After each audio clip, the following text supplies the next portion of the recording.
So, Abigail and, of course, her wife, Margaret, was both eating dinner together. They were eating pasta.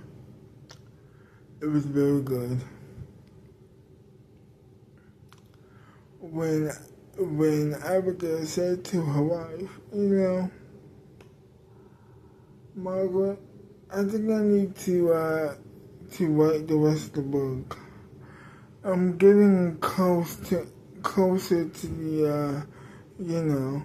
the Mexico stage of my life that I will be.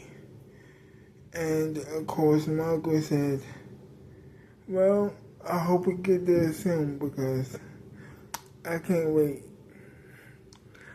And I also can't wait till the book comes out. Yeah, it's gonna be fun.